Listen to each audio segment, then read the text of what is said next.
Hello my YouTube family, welcome back to my channel explanation by Aashi. तो आज मैं new Korean drama brain corporation की episode number 1 explain करने जा रही हूँ। अगर आपको मेरी एक्सप्लेनेशन पसंद आए तो please subscribe my channel and like my videos. तो चलिए एक्सप्लेनेशन स्टार्ट करते हैं।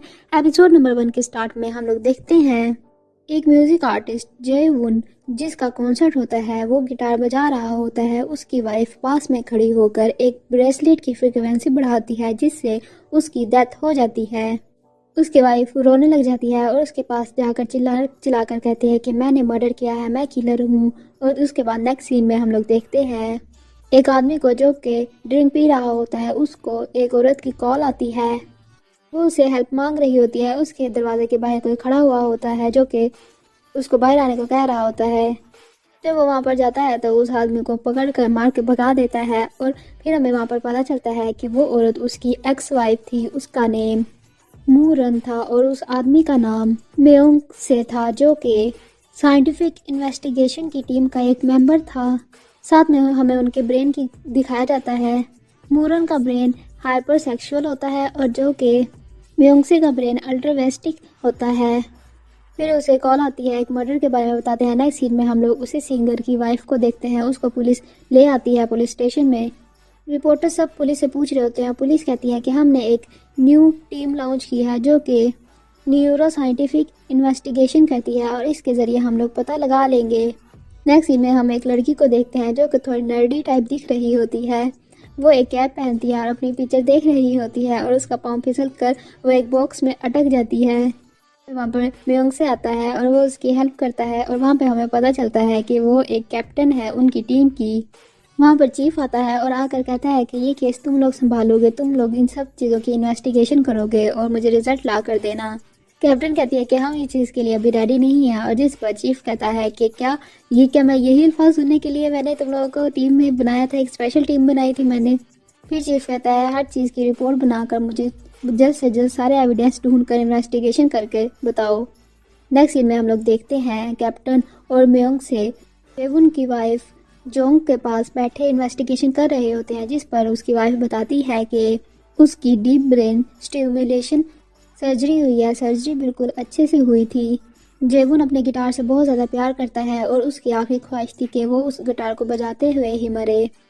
उसने फिर एक ब्रेसलेट ली थी जो कि इलीगल है, जिसमें हाई फ्रिक्वेंसी ब्रेसलेट होती है जो कि बहुत ज़्यादा इलीगल होती है, जिससे एक इंसान की डेथ भी हो सकती है। उसने वो इलीगल तरीके से ली थी और उसने मुझे कहा था कि जब मैं गिटार बजा रहा हूँगा तो इसकी फ्रिक्वेंसी तेज़ कर देना। और फिर हम लोग देखते हैं जब उसकी फ्रिक्वेंसी वो तेज़ करती है तो उसका ब्रेन अंदर से जलने लग जाता है।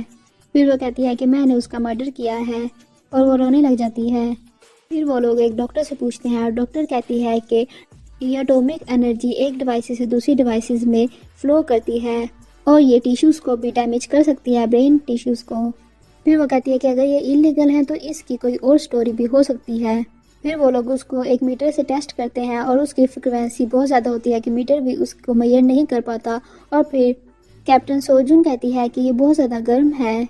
फिर मैं उनसे कहता है कि हमें एक बार पोस्टमार्टम की रिजल्ट का इंतज़ार करना चाहिए। और फिर कैप्टन कहती है हाँ ठीक है, साइंटिफिक सारे एविडेंस मिल तो गए हैं। फिर कैप्टन कहते हैं कि हमें इस पर एक एक्सपेरिमेंट करना होगा, लेकिन हमारे पास अभी कोई ऐसी चीज़ नहीं है जिसे हम लोग कर सकें। तो हमें एक ब्रेन हब, एक जगह है, वहाँ पर न्यूरो साइंटिस्ट है एक जिसका नाम शिनहारू है, जो कि हमारी हेल्प कर सकता है। वो कोरियन नेशनल यूनिवर्सिटी हॉस्पिटल में होता है। फिर हमें शिनहारू को दिखाया जाता है जो कि बहुत बड़ा न्यूरो साइंटिस्ट था और जिसको बहुत ज़्यादा अवार्ड्स मिले हुए थे। हम उसी को देखते हैं, वो कहीं पर जा रहा होता है। रास्ते में उसे बियोंसे की कॉल आती है जो कि उसको कहता है कि तुम एविडेंस ढूंढने में और उस डिवाइस की नकली तैयार करने में हमारी हेल्प करोगे, जेवुन के केस के बारे में जो कि कॉन्सर्ट के दरमियान ही मर गया था। फिर वो कहता है ठीक है। फिर वो आगे जाता है, वहाँ पर वो एक प्रिजनर से मिलता है, कांगदुंग हाँ से, जो कि एडिक्टिक था लोगों को मारने के लिए। उसने 8 लोगों को मारा भी हुआ था। शिनहारू उसके साथ एग्रीमेंट करने के लिए जाता है और कहता है कि मैं तुम्हारी लास्ट विश पूरी करूंगा कि तुम किसी का मर्डर कर सकोगे। दोंगहा बातों बातों में एक पेपर पेन से अपने हथकड़ी खोल लेता है। शिनहा उससे साइन करवाने के बाद वहाँ से जाने लगता है तो अचानक से दुंग उस पर अटैक कर देता है और वो कह रहा होता है कि मैं तुम्हारे डैड के पास तुम्हें पहुँचा दूंगा। कैसे तैसे करके शिन उससे फाइट करके बच जाता है, लेकिन दूंग वो साइन के पेपर खा जाता है डोनेशन वाला। जाते हुए शिन उसको एक एडवाइस देकर जाता है कि अगर तुम्हें किसी को मारने का इतना ही दिल कर रहा है तो तुम खुद को मार लो, क्योंकि तुम अपने आप को मारने के सिवा और कुछ भी नहीं कर सकते। शिन का ब्रेन दिखाया जाता है जो कि एक्स्ट्रा ऑर्डिनरी ब्रेन होता है। नेक्स्ट सीन में शिन अपने ऑफिस में होता है। उसका असिस्टेंट कहता है क्या वाकई वो सुसाइड कर लेगा, जिस पर शिन कहता है कि हाँ वो एडिक्टेड है किलिंग करने का और वो इस तरह से नहीं रहेगा। कुछ टाइम बाद हम लोग देखते हैं वो खुद को मार देता है। ये न्यूज़ सुनने को मिलती है कि उसने सुसाइड कर ली और उसने अपना ब्रेन डोनेट कर दिया था ब्रेन हब कंपनी को। म्योंग से शिन से उसके ऑफिस में मिलने जाता है। शिन बहुत जल्दी में होता है क्योंकि उसने दूंगहा का ब्रेन निकालना होता है उसकी बॉडी से पोस्टमार्टम होने से पहले पहले। शिन कहता है कि तुम पहले मेरी मदद करो। फिर नेक्स्ट सीन में हम लोग देखते हैं शिन को उसके असिस्टेंट के साथ। उसका असिस्टेंट कहता है कि प्रोफेसर जिन बहुत गुस्सा करेंगे अगर हमने ऐसा किया तो। शिन कहता है अगर तुमने मेरे साथ रहना है तो मेरी सुनो, दूसरों की मत सुनो। अगर तुमने दूसरों की सुनी है तो यहाँ से चले जाओ। सीन में हम लोग एक लड़के को देखते हैं जिसे हमें लगता है कि शायद वही प्रोफेसर जिन हो और वो मीडिया से बात कर रहा होता है। मीडिया वाले कहते हैं कि दोंग ने अपना ब्रेन डोनेट कर दिया है मिस्टर डॉक्टर शिन को, जिसे वो लड़का कहता है कि उसे पर्सनली नहीं डोनेट किया, पूरी कंपनी को डोनेट किया है। उसके बाद वो असिस्टेंट डेड बॉडी के पास जाता है और हमें वहाँ पे पता चलता है कि वो डेड बॉडी नहीं होती दोंग की, बल्कि उसकी जगह म्योंग से लेटा हुआ होता है। म्योंग से सीन सोचता है जिस पर शिन उसको कहता है कि यहाँ से तुमने जाना नहीं, बस यहीं पर लेटे रहना जब तक मैं नहीं आ जाता। वो असिस्टेंट म्योंगसे के बालों को ट्रिम कर देता है जिससे म्योंग से उठ जाता है। वो असिस्टेंट भी डर जाता है, म्योंग से भी डर जाता है अपने बाल देखकर। वो कहता है कि तुमने मेरे बालों के साथ क्या किया, मुझे मेरे बाल दोबारा से दो। और दूसरी तरफ डॉक्टर शिन दुंगहा के ब्रेन का ऑपरेशन कर रहे होते हैं, एग्जामिन कर रहा होता है और उसके ब्रेन को बाहर निकाल रहा होता है क्योंकि उसने क्रिमिनल्स के ब्रेन पर रिसर्च करनी थी कि उसे रिबिल्ड कैसे किया जाए। फिर उसने कैमरा भी लगाया होता है जिसमें वो बता रहा होता है कि इसके ब्रेन में माओ ए जीन्स की कमी है जो कि हाई वोलेशन की वजह बनती है। उनसे और असिस्टेंट को देखते हैं जो कि आपस में लड़ रहे होते हैं। मैं उनसे कह रहा होता है कि तुमने मेरे साथ क्या किया, और वह असिस्टेंट कहता है मुझे लगा कि ये डेड बॉडी है, मैं उसके बालों को शेव करने लगा था। वो कहता है कि मैं तुम्हें एक हेयर कट करवा दूंगा, और जी तुम्हें उनसे कहता है कि तुमने जड़ से मेरे बालों को शेव किया है, इनका क्या हेयर कट होगा। और वहाँ पर प्रोफेसर जिन भी आ जाता है अपने आदमियों के साथ और कहता है कि कहाँ पर है उसकी डेड बॉडी। वो असिस्टेंट कहता है लगता है मिस्टर शिन ले गए हैं कहीं पर, और प्रोफेसर जिन कहता है कि ढूंढो कैसे भी करके। नेक्स्ट डॉक्टर शिन एग्जामिन कर ही रहा होता है, प्रोफेसर जिन भी वहाँ पर आ जाता है। वो जोर जोर से दरवाज़ा बजाने लग जाता है कि दरवाज़ा खोलो। इससे डॉक्टर शिन के माइंड में थोड़ी सी दर्द होने लग जाती है और उसकी आंखों के सामने थोड़ी धुंधलाहट आने लग जाती है। वो अपनी दवाई खाकर दोबारा से उसका एग्जामिन करना स्टार्ट कर देता है। प्रोफेसर जिन उस रूम की मास्टर की मंगवाता है। जब तक वो दरवाज़ा ओपन करता है तब तक शिन उस ब्रेन को निकाल चुका होता है। प्रोफेसर जिन कहता है कि तुमने क्या किया, और जिस पर डॉक्टर शिन कहता है कि मैं अपनी ट्रॉफी तुम्हारे साथ शेयर नहीं कर सकता। वहाँ पर म्योंग से भी आ जाता है और अपने बाल दिखाता है, कहता है इस बारे में तुम क्या करोगे, जगह वाकई फनी देख रहे थे। प्रोफेसर जिन कहता है कि तुम यहाँ पर आकर शोर कम मचाओगे, जिस पर म्योंग से कहता है कि मैं विक्टिम हूँ, तुम देख नहीं रहे मेरे बालों को। इसने वहाँ पर मुझे टेबल पर लेटा दिया था और वहाँ से चला गया था। फिर डॉक्टर जिन कहता है कि जिन को कि तुम ऑफिशियली कंप्लेन कर दो, और फिर वो म्योंग से को कहता है कि तुम्हारा जो मसला है वो वाकई बहुत सीरियस है, और वो अपने असिस्टेंट की विग उतार कर उसके सर पर लगा देता है और कहता है कि तुम इसको थोड़ी देर के लिए लगाए रखो, और वो ब्रेन को वहाँ से लेकर चला जाता है। बाकी सब लोग भी उसके पीछे चले जाते हैं म्योंग से, और असिस्टेंट रह जाता है म्योंग से। जब उसके सर को देखता है वो उसको विग वापस कर देता है और कहता है उसकी वजह से तुम्हें कितना स्ट्रेस होता होगा, और वो असिस्टेंट रोने लग जाता है। तो उनसे ऑफिस में आकर सारी सीन बता रहा होता है कैप्टन को, और बोल रहा होता है कि मुझे यकीन नहीं आता उसने मेरे साथ ऐसा किया। वो कैप्टन कहती है कि सॉरी मुझे ऐसा नहीं करना चाहिए था। कैप्टन का माइंड ब्रेन होता है, शाही ब्रेन होता है कैप्टन का। वहाँ पर उसका एक ऑफिस का आदमी भी आ जाता है और वो कहता है कि तुमने कौन सा कट करवाया है, और जिस पर योंग से कहता है कुछ ना पूछो, मैं ड्रिंक पीने जा रहा हूँ, तुम आओगे। फिर वो लोग मिलकर ड्रिंक पीते हैं और वहाँ पर न्यूज़ आ रही होती है शिन के बारे में ही, उनके ब्रेन डोनेशन की ही। म्योंग से कहता है कि इसने धोखे से ऐसा किया है, ऐसा कोई भी स्टेटमेंट हुई ही नहीं तीन लोगों के दरमियान में। और उसका फ्रेंड कहता है क्या तुम वाकई सच कह रहे हो, और जिस पर म्योंग से कहता है हाँ मैंने बिल्कुल सच कह रहा हूँ, मैंने खुद ही अपनी आंखों से देखा है। जब वो असिस्टेंट उसके आया था बाल कट करने, क्योंकि असिस्टेंट तब बोल रहा था कि हम ऐसा नहीं कर सकते, ये इलीगल है, तो वो बात म्योंग से भी सुन लेता है। फिर म्योंग से बताता है सारी बात अपने उस फ्रेंड को। शिन ब्रेन को एक स्पेशल फ्रीजर में रख रहा होता है। वहाँ पर उसको मिस्टर पार्क, डायरेक्टर पार्क की कॉल आती है। डायरेक्टर पार्क कहता है कि तुम दोंग की ब्रेन को ऐसे नहीं अकेले रख सकते, और शिनहा कहता है कि वो एक खजाना है, उसको मैं खुद ही एग्जामिन करूँगा। डायरेक्टर पार्क कहते हैं कि हाँ, जब तुम एग्जामिन करने के बाद तुम हमारे साथ शेयर करोगे, और जिस पर शिनहा कहता है कि हाँ बिल्कुल, और वहाँ से चला जाता है। नेक्स्ट सीन में हम लोग देखते हैं कि एक चूहे पर एग्जामिन कर रहा था डॉक्टर शिन अपने घर में। वो कहता है कि मेरा दिल अभी तक बहुत ज़्यादा धड़क रहा है, मैं भी खुश हूँ। और वो चूहे की कुछ देखता है मशीन्स में और कहता है कि तुम भी खुश हो। फिर वो कहता है कि मैं एक साइकोपाथ ब्रेन रीबिल्डिंग प्रोजेक्ट पर काम करूँगा, मेरा दिल तो अभी से बहुत एक्साइटेड फील कर रहा है। वो एक ग्लास ड्रिंक करके कहता है कि मेरे लिए एक ही काफ़ी है। नेक्स्ट सीन में हम लोग देखते हैं म्योंग से ड्रिंक होकर घर पर आता है। उसकी बेटी यीना देखकर हंसती है, कहती है कि ये आपने कैसा हेयर कट करवाया है। वो उसके पास जाती है तो यीना कहती है कि आप मेरे पास मत आओ, आप बहुत ज़्यादा स्टिंकी हो। फिर वो कहती है कि मैंने हेयरसोंग से मिलना है। म्योंग से कहता है तो मिलो उससे, मुझे नहीं पता तुम्हें उसके बारे में क्या पसंद आता है। और जिस पर यीना कहती है कि आप लाइन क्रॉस ना करें। फिर हमें उसका ब्रेन दिखाया जाता है जो कि टीनेजर ब्रेन होता है, और वो 9th ग्रेड की स्टूडेंट होती है। नेक्स्ट सीन में हम लोग देखते हैं म्योंग से और कैप्टन सो को। वो लोग जेवुन का केस ही डिस्कस कर रहे होते हैं, और जिस पर म्योंग सो कहता है कि नो डाउट इसी ने अपने हस्बैंड को मारा है। फिर वो कहता है कि अब हमें किसी और न्यूरो साइंटिस्ट की ज़रूरत है, हम उससे नहीं मिलेंगे। वो शिन्हा की बात कर रहा होता है।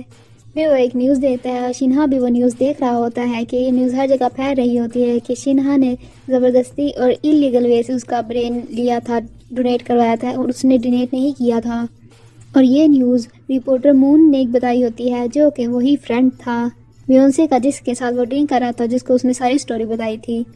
शिन्हा बहुत गुस्से में होता है और वो कहता है मैं क्या करूँ, तुम्हें क्या लगता है किसने ऐसा किया होगा। वो असिस्टेंट बताता है कि एक इंसान है जो मेरे दिमाग में आ रहा है। नेक्स्ट सीन में हम लोग देखते हैं म्योंसे को, वो कॉल पर बात कर रहा था अपने उसी फ्रेंड्स के साथ। उसे कह रहा होता है कि ये तुमने क्या किया, और उसका फ्रेंड कहता है कि तुमने तो $100 की शर्त भी लगाई थी कि तुमने सब कुछ सही सुना है। म्योंग से कहता है कि मैं उस टाइम ड्रंक था, तुम्हें उसके गुस्से का कोई आइडिया नहीं। और वो आगे देखता है कि शिन्हा कार से निकलता है और कहता है कि तुम्हें ये बात पता थी तो तुमने ऐसा क्यों किया। वो कहता है तुमने मेरे बारे में ऐसा रूमर उड़ाया है, जिस पर म्योंग से कहता है नहीं, और वो आंखें पर साइड पर कर देता है। और शिन कहता है कि ये जब कोई झूठ बोलता है तब वो आंखें ऐसे करता है। फिर अपनी कैप उठाकर कहता है कि मैं तुम्हारा विक्टिम हूँ, तुम क्या समझते हो। शिन्हा कहता है कि तुमने मेरा नाम मिट्टी में मिला दिया, अब बताओ कौन विक्टिम बना। फिर वे उनसे कहता है कि तुमने मुझे वहाँ पर लिटा दिया और मेरे बालों का ये हाल हो गया, मुझे बहुत गुस्सा आया हुआ था, मैंने अपनी भड़ास निकाली ड्रंक होकर। फिर वो कहता है कि उस बार्बर को कैसे पता चला थी ये बात। शिन कहता है तुम टॉपिक चेंज मत करो, और जिस पर तुम मुझे जानते नहीं हो। और मैं उनसे कहता है क्या तुम पुलिस स्टेशन के सामने खड़े होकर ये बात कर रहे हो। फिर मैं उनसे कहता है कि तुम्हारे जैसे कौन आर्टिस्ट को मैंने बहुत ज़्यादा पकड़ा है। और जिस पर शिन कहता है कि तुम्हारा दिमाग है कौन आर्टिस्ट की तरह। मैं उनसे को एक मैसेज आता है, मैं उनसे वहाँ से चला जाता है, और शिन कहता है कि तुम्हारी हिम्मत कैसे ये सब कुछ करने की। नेक्स्ट सीन में हम लोग देखते हैं शिन डायरेक्टर पार्क के पास खड़ा होता है। डायरेक्टर पार्क कहता है कि वो रिपोर्ट तो कहाँ पर है जहाँ पर तुमने साइन करवाए थे पोस्टमार्टम वाले। शिन कहता है कि मुझसे वो गुम हो गए। डायरेक्टर पार्क उसके असिस्टेंट को बुलाता है, उसका असिस्टेंट लेकर आता है उसी रिपोर्ट को, और शिन उसको जल्दी से जला देता है। नेक्स्ट सीन में हम लोग एक डॉक्टर को देख रहे होते हैं जो कि इन सब रिपोर्ट्स को सुन रही होती है। उसे डायरेक्टर पार्क की कॉल आती है, वो लोग मिलते हैं। डायरेक्टर पार्क कहता है कि अब जो कमेटी डिसाइड करेगी मैं उसी को एक्सेप्ट करूँगा, उसको हैंडल करना बहुत ज़्यादा मुश्किल है। फिर वो लेडी कहती है कि उसका दिमाग तुम जानते हो ना, उसके दिमाग में सीक्रेट बंदरगाहें हैं। आई डोंट नो उसका क्या मतलब था। फिर वो कहती है कि तुम उसके फादर की तरह हो, उसको एक आखिरी मौका दो। यहाँ पे हमें शक पड़ता है शायद वो शिनहारू की मदर हो। फिर वो शिनहारू के पास जाती है और कहती है कि तुम अपोलोजाइज करो। और शिन कहता है कि स्ट्रेस की वजह से मुझे से सुनाई नहीं दे रहा, क्या वाकई। और वो लेडी कहती है कि हाँ बस एक दफ़ा। फिर वो कमेटी रूम में जाता है, सबके सामने कन्फेशन करता है कि हाँ जो तरीका मैंने किया था वो थोड़ा इलीगल था और गलत तरीका था, लेकिन मैं एक प्रोजेक्ट पर काम कर रहा हूँ। उनसे सॉरी भी कहता है। फिर वो कहता है कि रीबिल्डिंग प्रोजेक्ट। फिर वो कहने लग जाता है कि मेरी वजह से आप लोगों को ये पेन और ये मोबाइल वगैरह सब फ्री में मिले, मैंने ही इन्वेस्टर्स को अपनी बातों में फंसा कर सारी इन्वेस्टमेंट करवाई थी ब्रेन हब कंपनी में। साइड पर कैप्टन और म्योन से न्यूज़ सुन रहे होते हैं और कैप्टन कहती है अब इसके साथ क्या होगा, और म्योन से कहता है अब ये बर्बाद हो चुका है और हंसने लग जाता है। फिर नेक्स्ट सीन में हम लोग कमेटी को देखते हैं और वो लोग कहते हैं कि डॉक्टर शिन को हम लोग डिसमिस करते हैं ब्रेन हब से। फिर शिन जब ऑफिस में आता है तो उसे कॉल आती है म्योन से की, और वह हंस हंस के कह रहा होता है कि देखा तुमने, बेशक मैं बहुत ज़्यादा ड्रंक भी हूँ तो मुझे सब बातें याद रहती हैं, मेरी कोई भी बात, कोई भी रूमर गलत नहीं होता। और वह हंस रहा होता है, जिस पर शिनहारू को बहुत ज़्यादा गुस्सा आता है और वह चीज़ें उठा उठा कर फेंकता है। अगले सीन में हम उसी लेडी को देखते हैं, वो शिन के पास आती है। वो कहती है कि और भी इंस्टीट्यूशन तुम्हारे साथ काम करना चाहते हैं, और जिस पर शिन कहता है कि मैं कोरिया रहना चाहता हूँ, यहाँ पर रहकर सारी रिसर्च करना चाहता हूँ। उसकी मदद करती है, क्यों ना थोड़ी देर के लिए तुम वेकेशन पर चले जाओ। और फिर वो कहती है कि तुम डॉक्टर इथिन के पास चले जाओ, और जिस पर शिन कहता है कि नहीं, मैं वो ही करूँगा जो मेरा ब्रेन करना चाहता है। नेक्स्ट में हम लोग म्योंगसे को देखते हैं जो कि बात कर रहा होता है शिन की ही कि उसे फायर कर दिया गया है, वो एक क्रिमिनल है, और इस तरह की बातें कर रहा होता है। जब अपने ऑफिस में जाता है तो सामने शिन को देखता है और डर जाता है। फिर शिन कहता है कॉन्ग्रेचुलेशंस, अब तुम मुझे इसी तरह से देखते रहोगे क्योंकि मैंने टीम को ज्वाइन कर लिया है एज अ कंसल्टेंट। अब मैं तुम्हारे साथ ग्लू की तरह चिपका रहूँगा। म्योंग से कहता है तुम और मैं ऐसे कभी नहीं हो सकता, हम लोग एक टीम में बिल्कुल भी नहीं हो सकते। शिन कहता है कि मैं बर्बाद हो गया और तुम्हारे साथ कुछ भी नहीं हुआ, ये मुझे हजम नहीं हो रही बात। अब मैं तुम्हारे साथ रहकर तुम्हें टुकड़ों में चुबाऊंगा। और इस तरह से एपिसोड नंबर 1 का एंड हो जाता है। अगर आपको मेरी एक्सप्लेनेशन पसंद आए तो please subscribe my channel and like my videos. Thank you.